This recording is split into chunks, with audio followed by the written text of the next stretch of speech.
त्यामुळे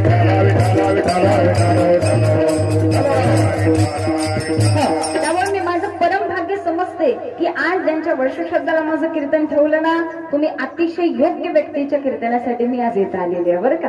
त्यामुळे आता यांच्याबद्दल बोलायला मला दादा जास्तीचे विषय लागणारच नाहीत. मी आपलं विचारायचं म्हणून विचारलं, आई कशा होत्या, त्यांचा स्वभाव कसा होता, परंतु एका वाक्यात समजून जातं. मला जी माऊली समाजाच्या मदतीला धावत असेल, जी माऊली कुटुंबावरती प्रेम करत असेल, ज्या माऊलीला माझ्या मुलामध्ये आणि मायबाप जावेच्या मुलामध्ये भेदभाव वाटत नसेल, जिनं पुतण्याला सुद्धा आपल्या मुलासारखं प्रेम द्यावं, मग ती आई आपल्या मुलाला दूर कशी लोटे. सुंदर अशा पोटी 2 मुली आहेत महाराज, एक मुलगा आहे. देवानं कोणतं सुख दिलं नाही त्यांना, देवानी सगळी सुख दिली. परंतु या सुखाची प्राप्ती होत असताना सुद्धा आयुष्याचा सार ज्याला कळाला महाराज, तीच व्यक्ती आयुष्य सुंदर जगू शकते. विठ्ठल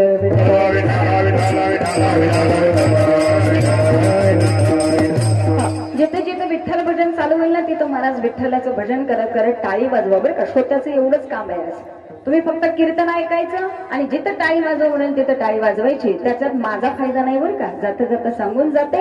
भजन केलं तर फायदा तुम्हाला आहे, ते पुण्य तुमच्या पदरी आहे. आणि आजच्या 2 तासामध्ये आपण जे पुण्य कमवणार आहोत ना, ते आजचं पुण्य आपण आपल्यासाठी ठेवायचं नाही, ते आमच्या माईसाठी द्यायचं आणि त्यांना त्या पुण्याचा उपयोग व्हावा, त्यांची गती सुंदर त्यांना प्राप्त व्हावी, एवढ्या करता हा सगळा थाटमाट आहे. अन्यथा कीर्तन ठेवणं इतकी सोपी गोष्ट नाही महाराज. ते गायक वादक बोलवायचे, काय तरी बोलवायचे, कीर्तनकार बोलवायचे, इथं कोणी फुकट आलेलं.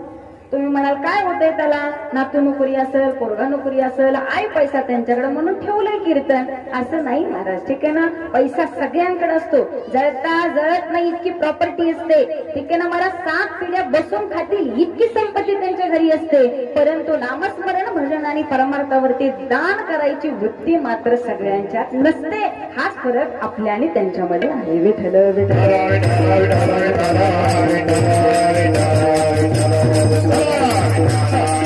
म्हणून या मुलांचं आणि त्यांच्या पतींचं कौतुक आहे महाराज. ठीक आहे ना, म्हणून तुकोबराय सांगतात, आयुष्य जगताय ना, आयुष्य जगत असताना आयुष्याचा सार आपल्याला माहिती असणं गरजेचं आहे. संसार आम्ही करतो, संसार तुकोबरायाने सुद्धा केला महाराज. ठीक आहे ना, आम्ही संसार करत करत भक्ती करतो, तुकोबरायाने सुद्धा संसार करत करत भक्ती केली. परंतु देव तुकोबरायाने मिळाला.